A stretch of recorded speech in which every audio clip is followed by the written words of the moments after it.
Welcome back to our mini series guys. तर तुमच्यासोबत असं कधी झालंय का, की तुम्ही ट्रिप प्लॅन नाही केली किंवा प्लॅन केली दुसऱ्या जागेची आणि तुम्ही सडन प्लॅन करून जाताय भलतीकडेच? सो माझ्यासोबत झालंय. एका कॉल आणि एका कॉलनंतर दुसऱ्या दिवशी गोव्यात उजडणारी ही सकाळ, ही माझ्यासाठी अनएक्सपेक्टेड होती, अनप्लॅन्ड होती, सगळंच काही असं म्हणू शकता. तर आम्ही आलो होतो गोव्यात मस्तपैकी सकाळी आलो, पोहोचलो 10 वाजता. गोव्यात पोहोचल्यावरती आवरलं वगैरे, नाश्ता वगैरे केला आणि आम्ही दोघं निघालो ओल्ड गोवा फिरण्यासाठी. तिथे गेलो मस्तपैकी चर्च वगैरे पाहिला ओल्ड गोव्याचा. 2 चर्च होते, एक ब्लॅक चर्च आणि एक व्हाईट चर्च.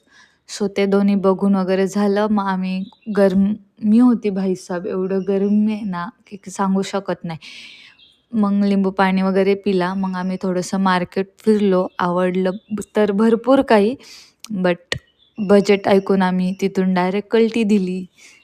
सो बाई हे सगळेच करतात, आम्हीच नाही. मग तिथून आम्ही फोर्टवरती वगैरे गेलो.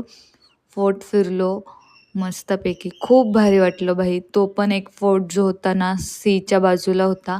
एवढं सुंदर वाटत होतं. त्यानंतर आम्ही घरी वगैरे आलो.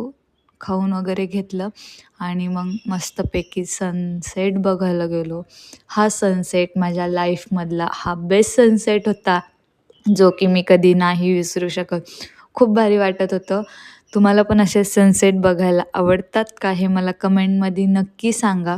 बिकॉज मला तर आवडतात. भेटूयात उद्याच्या व्लॉगमध्ये. टाटा!